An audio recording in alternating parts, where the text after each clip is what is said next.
My dear sir, it appears that the influence of your great spiritual knowledge is hidden. Factually, you are bereft of all material association and fully absorbed in the thought of the Supreme. Consequently, you are unlimitedly advanced in spiritual knowledge. Please tell me why you are wandering around like a dullard. O great saintly person, you have spoken words approved by the yogic process, but it is not possible for us to understand what you have said. Therefore, kindly explain it. Purport: saintly people like Jada Bharata do not speak ordinary words. Whatever they say is approved by great yogis and those advanced in spiritual life. That is the difference between ordinary people and saintly people. The listener must also be advanced to understand the words of such exalted, spiritually advanced people as Jada Bharata. Bhagavad Gita was spoken to Arjuna, not to others. Lord Krishna especially selected Arjuna for instruction in spiritual knowledge, because Arjuna happened to be a great devotee and confidential friend. Similarly, great personalities also speak to the advanced, not to Shudras, Vaishyas, women, or unintelligent men. Sometimes it is very risky to give great philosophical instructions to ordinary people, but Sri Chaitanya Mahaprabhu, for the benefit of the fallen souls of Kali Yuga, has given us a very nice instrument, the chanting of the Hare Krishna mantra. The general mass of people, although Shudras and less, can be purified by chanting this Hare Krishna mantra. Then they can understand the exalted philosophical statements of Bhagavad Gita and Srimad Bhagavatam. Our Krishna conscious movement has therefore adopted the chanting of the Hare Krishna Mahamantra for the general masses. When people gradually become purified, they are instructed in the lessons of Bhagavad Gita and Srimad Bhagavatam. Materialistic people like Stri, Shudra and Dvijabandhu cannot understand words of spiritual advancement, yet one can take to the shelter of a Vaishnava, for he knows the art of enlightening even Shudras in the highly elevated subject matter spoken in Bhagavad Gita and Srimad Bhagavatam. Jada Bharata was fully enlightened in spiritual knowledge, which is why he chose to appear as a dullard. That's the exact translation of Jadavat. Jada means dull, and Jadavat means like one who is dull. So he appeared like a dullard. You know what that means, dullard? It means dull-headed person. Foolish. Slow. Not quick to catch things. So Jada Bharata appeared to be like that. He appeared to Maharaj Rahugana to be dull-headed because he was press-ganged. You also don't know what that means. Forced to carry the... You know what that means, press-ganged? You don't know what it means either. Well, at some point in English history, I'm not sure exactly when, there were gangs hired by the Navy, the fighting Navy. They would go on the streets and press or force people into it. They would constrict people forcibly. They'd take them and grab them. So, without their any choice. It doesn't matter, their family, this, that, the other. They're on a ship and they're sailing for the Queen or the King. I don't think it was pre-Victorian times, so it would be for the King. So press gang, they were forcibly, Jada Bharata was forcibly engaged in the service of Maharaj Rahugana, carrying his palanquin. So palanquin is generally carried by 4 people or more, 4 or 8 if it's a big heavy palanquin, or a big heavy king or whoever, passenger. whoever's going. It may be more. Bhaktivinoda Thakur used to go daily from his home in Choti to Kendrapara. He was teaching in the school. He used to go by palanquin, carried by men, running. And he would lie down and sleep in it daily. So I was told when I visited Choti.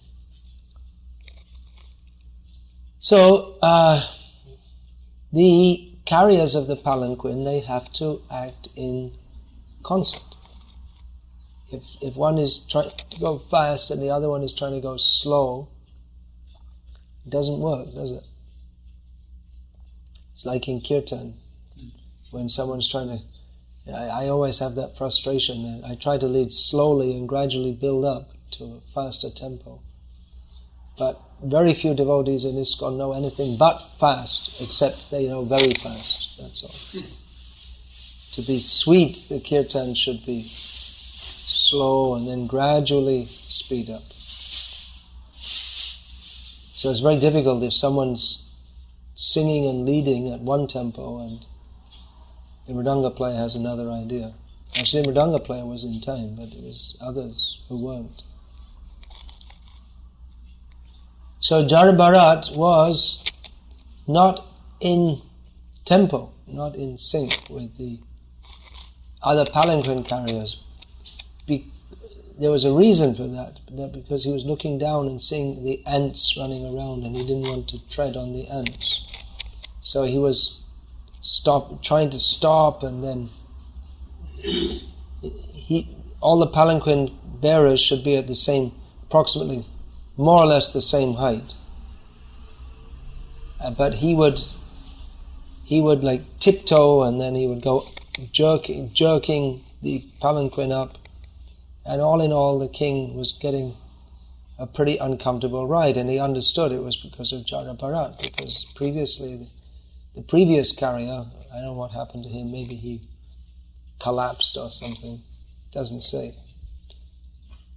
It was all right until they got Jada Bharata, and then he was not carrying it properly. Although he looked like a dull person, it was called Jada, which means dull, but it was expected that even such a dull-headed person could at least carry a palanquin without too much difficulty. I mean, even a bull can be trained, and bulls aren't very intelligent. Bulls can be trained to plow fields and work in unison. Usually two can pull a cart or a plow. Sometimes more. Sometimes they put 4 like that. So he appeared to be very dull to the king who was being carried, and he chastised him for that. Although if someone's actually so dull, then you may wonder what's the use of verbally chastising them, rebuking them. What's the value? If someone's got some intelligence, and if you rebuke them, then they should be able to rectify themselves. But if they're really stupid, then the only benefit is that the person who feels annoyed gets it off his chest, so to speak. You know what that means? Gets it off his chest. That means you have a feeling in your... You have a feeling of frustration in your... You can feel it here, right? So, you shout at someone and you feel, okay, now I feel okay. I got rid of it. So it's called getting it off your chest.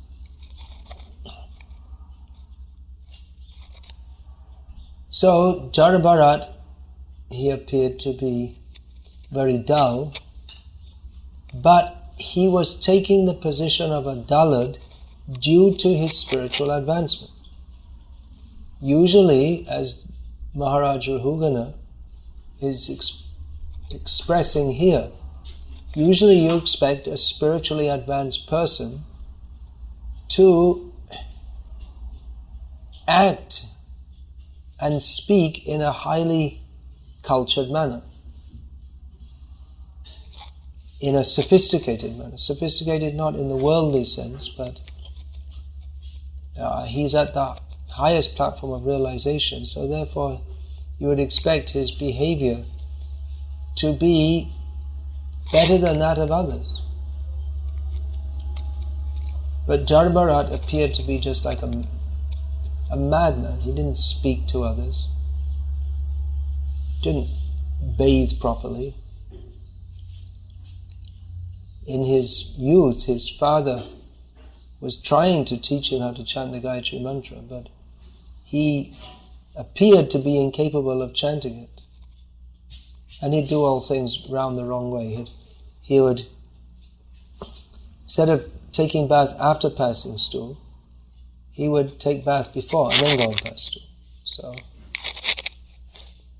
sounds kind of stupid, doesn't it? But he was playing the role of a stupid man. Like you might think, well, I'm not going to have much, it's going to be a rush tomorrow morning, I'm not going to have time to take bath before Mangalati, it seems, so okay, I'll take it at night. And you go to sleep and get up in the morning. It doesn't work. There are certain things have to be done at certain times. It's just the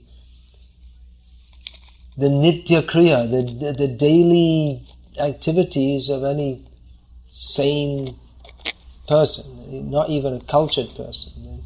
They rise early in the morning, they clean their teeth and they take bath, and they perform some spiritually oriented activities. But Jada Bharata didn't do any of these things because he just wanted to live his life and die. That's all he wanted to do. He didn't want to have anything to do with this world.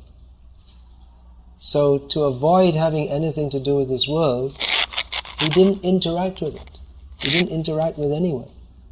And he deliberately appeared as if he was a madman, which he wasn't. He was fully fixed in spiritual knowledge, as is apparent from his words. Maharaj Rahugana was the first person that Jada Bharata spoke to in this life. He was the first person that he spoke to in a coherent manner.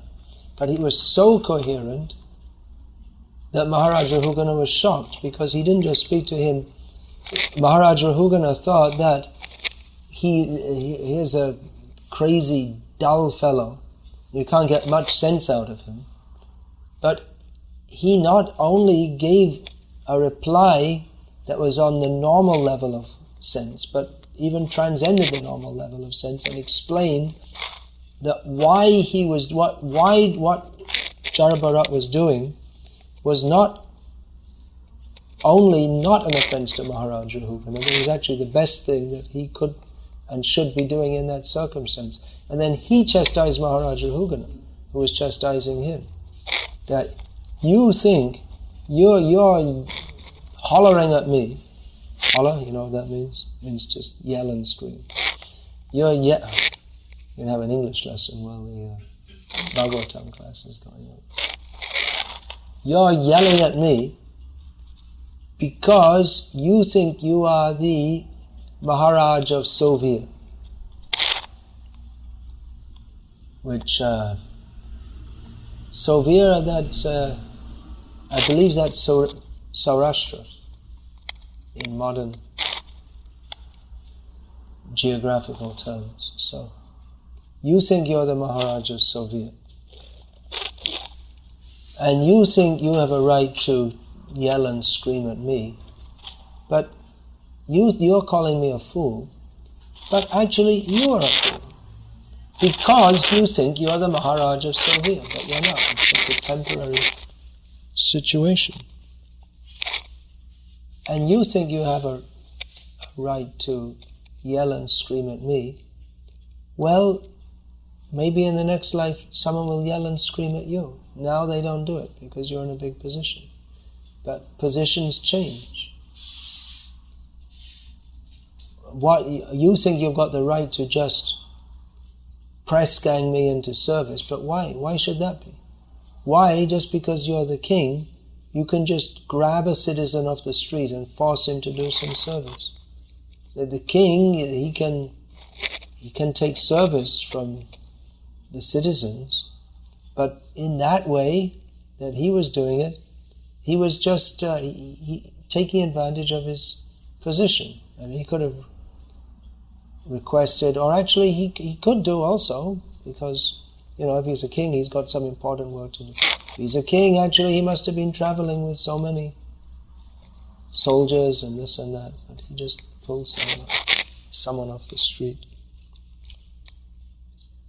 So you can take service from the citizens, but you should also be considerate to their needs. And to take service freely, that's also not proper. You didn't ask what I'm doing, where I'm going. So you're just taking advantage of your position. So that's Jada Bharata said, and he also gave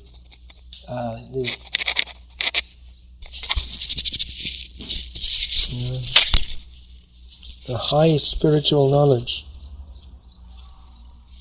of the difference between the soul and the body. Now, Rahugana Maharaj, this is all new to him. Despite being born in the Vedic culture, he doesn't seem to be very tuned into the Vedic knowledge. It may be. It's not that everyone who's born into the Vedic culture becomes knowledgeable, even if they have some superficial instruction in it. Born in the Vedic culture means everyone should know that we're born again and again. But just like now in India, we see that due to lack of spiritual instruction, most Hindus have some kind of general faith that they generally believe that because we're Hindus, we believe that we're born again. But many people doubt it, or they ask what is the proof of it, and they have no idea how it works. So, for lack of spiritual instruction, one may have some vague idea about it, but no clear understanding. So Jada Bharata, he spoke elevated spiritual knowledge to Maharaj Rahugana, which was the last thing he was expecting from Jada Bharata. But it just goes to show that Jada Bharata, even though he appeared to be very dull, was all the time situated in spiritual knowledge. He was sthita pragya, he was fixed in the highest level of realized intelligence. So he was able to shed the light of realized knowledge on that situation. As far as Maharaj Rahugana and everyone else there was concerned, they were just going along, and they'd forcibly engage someone to carry the palanquin. Sri Jada Bharata, he didn't forcibly means he agreed to do it, because he could have refused also. And then they might have beaten him or even killed him, but he didn't care at all. As was shown when he was captured by dacoits who wanted to use him as a human sacrifice, as a sacrifice to Kali. He didn't resist. They put his head down and he was ready to go under the chopper. He didn't resist. But Kali herself didn't like it. So she manifested herself and killed all the dacoits. So Jada Bharata, he's not Jada. He's in every situation situated on the highest level of spiritual knowledge. But Maharaj Rahugana, even though this was explained to him by Jada Bharata, he could understand this is a saintly person, but he didn't understand what he was saying, and he asked him to explain it. And practically Jada Bharata, he repeats all that, what he has to say. He explains that. Now here Srila Prabhupada comments that the listener must also be advanced to understand the words of such exalted, spiritually advanced people as Jada Bharata. So it also requires some... Here Prabhupada is making the point that someone may speak spiritual knowledge, but it requires a qualified hearer also. Now, sometimes we hear, we say, well, we should listen to the highest topics. We should listen to a Maha Paramahamsa Super XY squared Bhagavat. Don't just listen to someone who's, they're just a normal devotee. You should listen to a Ashtotara Shata, etc. Super Maha Bhagavat about the highest topics. So you may have a Super Maha Bhagavat guru, but what's your qualification? Are you qualified to understand? You may say this devotee is so great because he speaks on the highest topics. Well, I would say that Prabhupada is so great because he spoke on the high topics of Bhagavad Gita, which are actually the beginning topics. And he spoke on these topics, what people needed to hear. He was speaking for their benefit, what would actually help them. And by speaking in this way, he gradually raised them to the platform of spiritual understanding. So, the speaker should also consider the qualification of the hearers. And generally, everyone considers their own qualification to be higher than it actually is, because that's a symptom of conditioned life. Everyone thinks I'm very great. So some devotees put a lot of stress on your guru's got to be a super paramahamsa, but factually speaking, we see that those who become disciples of those who are advertised as super paramahamsas, they don't seem to do any better in spiritual life than those who are not advertised as super paramahamsas, because one has to follow the basic instructions given by Srila Prabhupada and all the acharyas and come gradually through the platform of Ado, Shraddha, Tata, Sadhu, Sangha, Bhajana, Kriya. Tato Nartha Nivritti Syat, Tato Nishta Ruchis Tata, and Ata Saktis Tato Bhavat, Ato Prema Abhyudanchati, Sadhakanam Mayang Premna, Pradur Bhave Bhavet Kramaha. Bhavet Kramaha. Pradur Bhave, it bhavet. It becomes manifest. How? Kramaha, gradually, step by step. So the stages are there. Initial faith, associating with devotees, sadhu sangha, then engaging in the practical activities of devotional service, becoming free from unwanted activities and unwanted attitudes and contaminations, then becoming steady and firm in Krishna consciousness, gaining taste, then attachment to Krishna consciousness, then the preliminary stage of ecstasy, and then prema.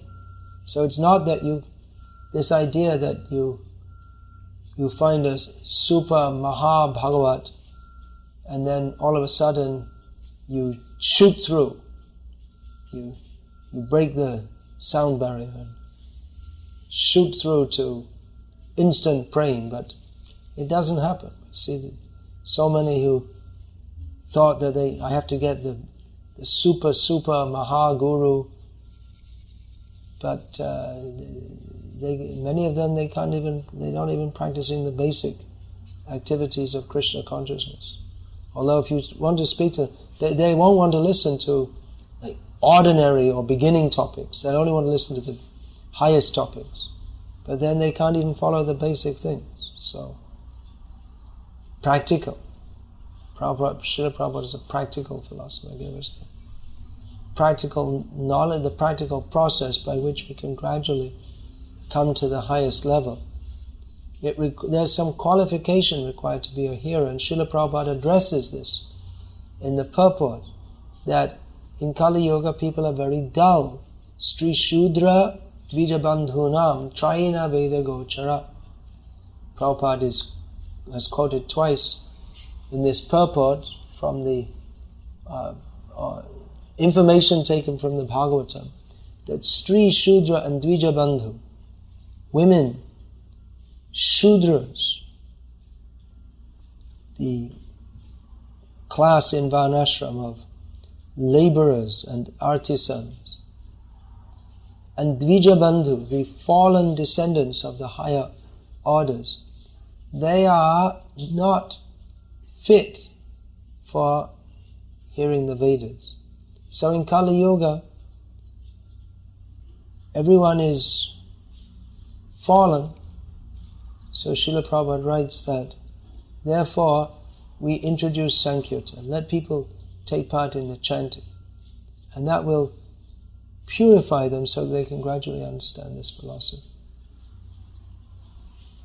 Okay, short class this morning. Any question?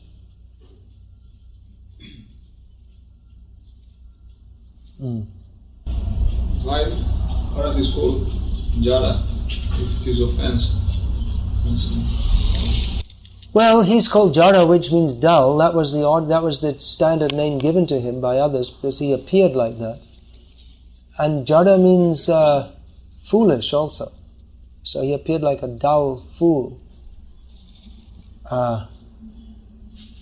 But it can also be understood in another way, that he is dull in regard to material activities, which is actually what it means. He's not dull in the absolute sense. He's most elevated and exalted. But it's just like we may say that in so many words they can be understood in two ways, from the relative material or the relative material platform and from the spiritual platform. That's called Agya Rudhi or Sadharan Rudhi. Agya Rudhi means the meaning of a word understood by foolish people. Sadharan Rudhi means the standard meaning, which is usually the same thing because most people are foolish. And then Vidvad Rudhi means the understanding of persons who are actually learned in Shastra. So we find so many times Vishwanath Chakravarti Thakur, he interprets the insults of the demons against Krishna, what they intend as insults, and he reinterprets it and says that Saraswati has entered their mouths because she doesn't want Krishna to be blasphemed. And so the actual meaning is not the bad one, but the good one. Just like Shishupal calls Krishna Naradhama, the lowest of men. But that can also be understood, one who makes all others go down. So that means he's the supreme. So like this.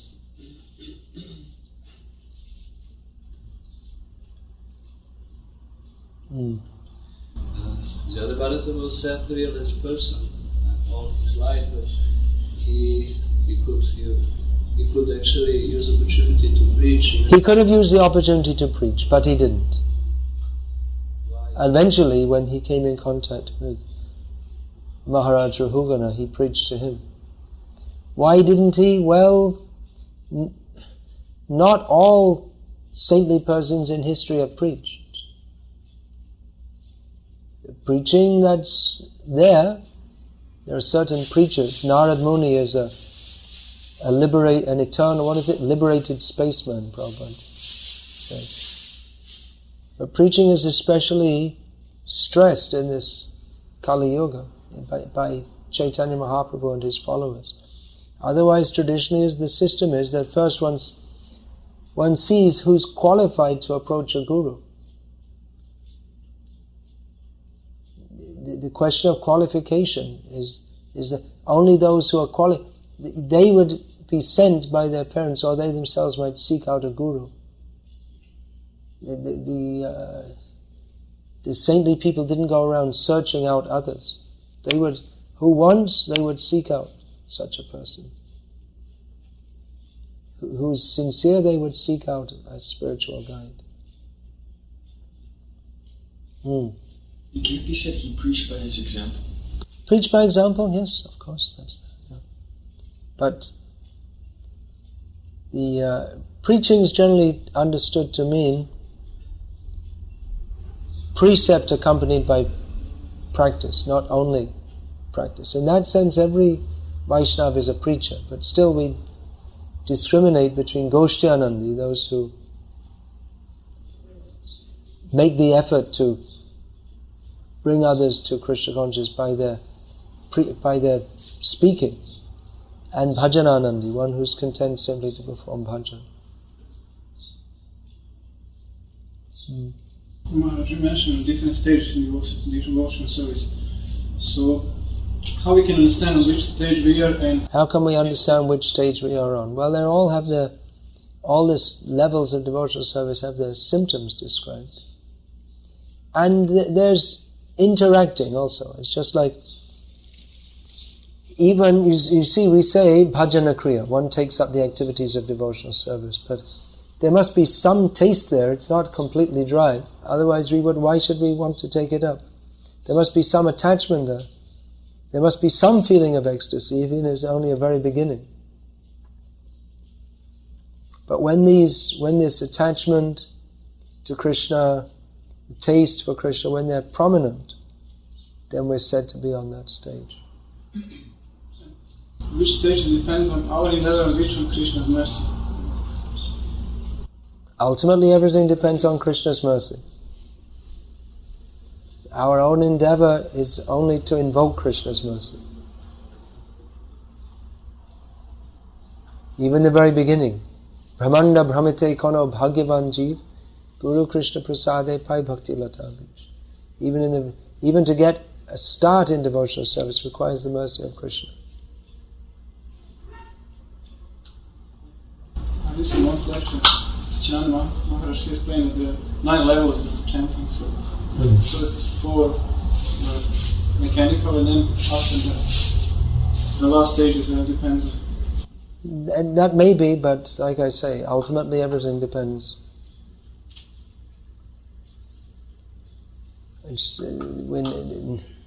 Even to be able to open our mouths and chant the holy name depends on Krishna's mercy ultimately. What were you going to ask? You just wanted to ask me a question? Yeah, it's not related to this verse. Okay, then go ahead and ask it anyway. One of my friends was listening to me chant and told me I'm not saying Rama, I'm saying Ram. And he said you're supposed to say Rama. And so then I was wondering what you're supposed to say, because I learned tape Prabhupada, I listened very closely, then I heard him say, it sounds like he's saying Ram. Hari Ram, Ram Ram, Hari Hari. And also, what is the meaning of Ram or Rama? Well, where is that mentioned? Somewhere in the Bengali Gauriya Vaishnava literature, it's mentioned Sholonam Botri Shakho. It means 16 names, 32 syllables. Maha Mantra.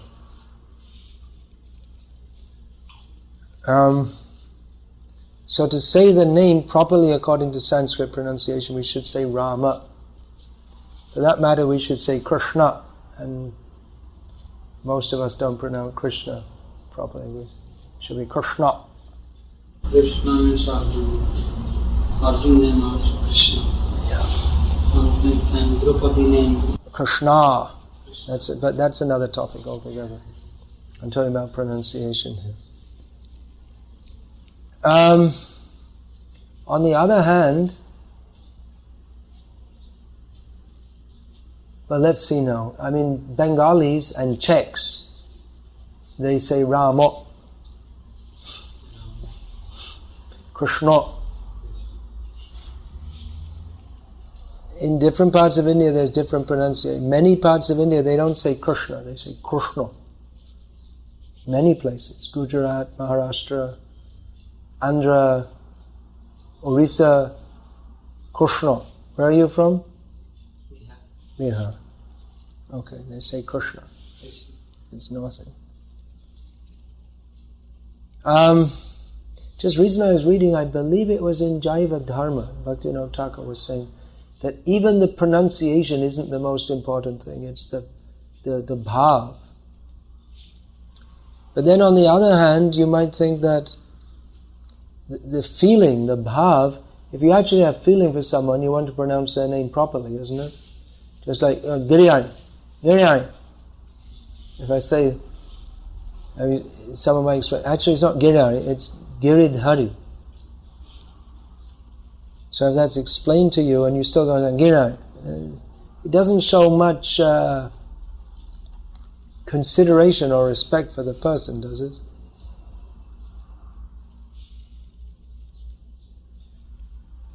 I think Dhanavir Maharaj very much emphasizes this. You have to say Rama.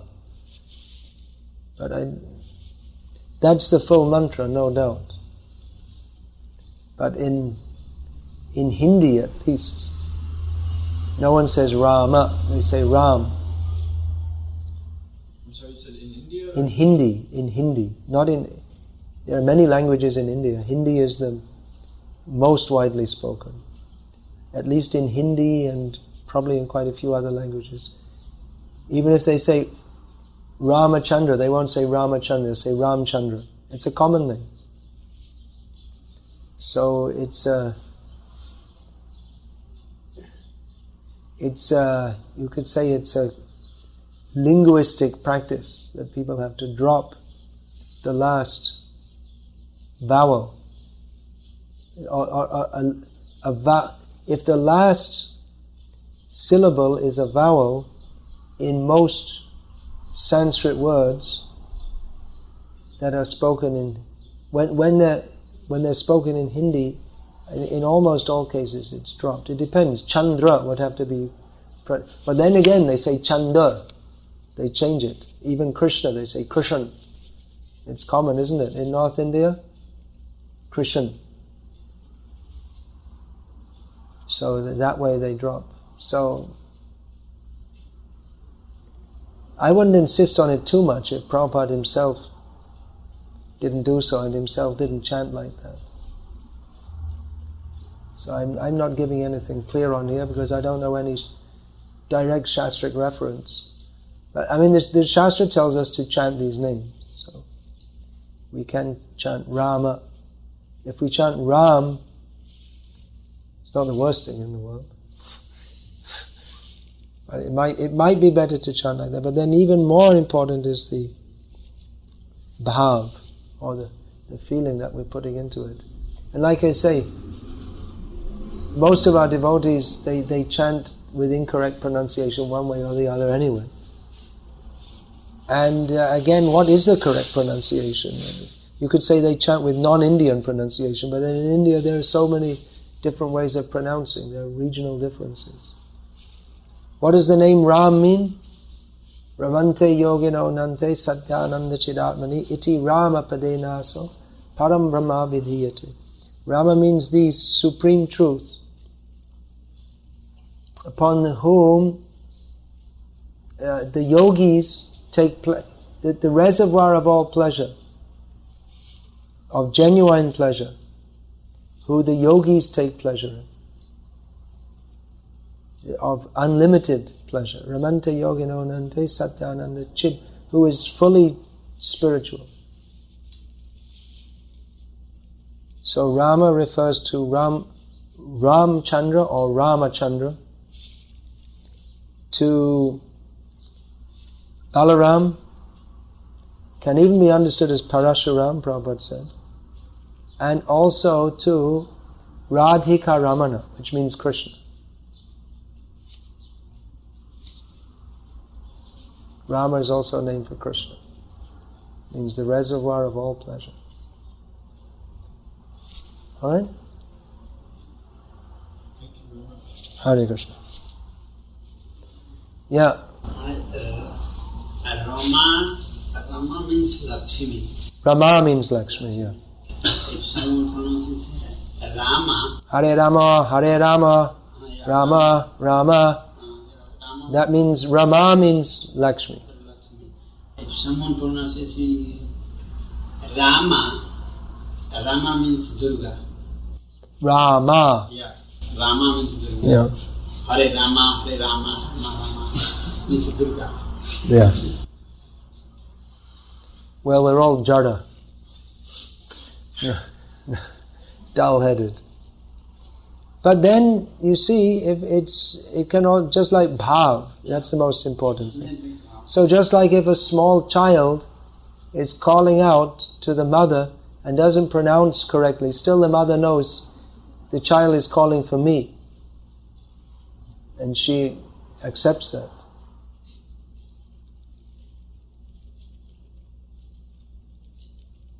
And also if you call Hare Rama, then Durga is not going to come because she's not associated with Hara. She's subordinate to Hara. Radharani. Anyway, Prabhupada would say, chant Hare Krishna and be happy.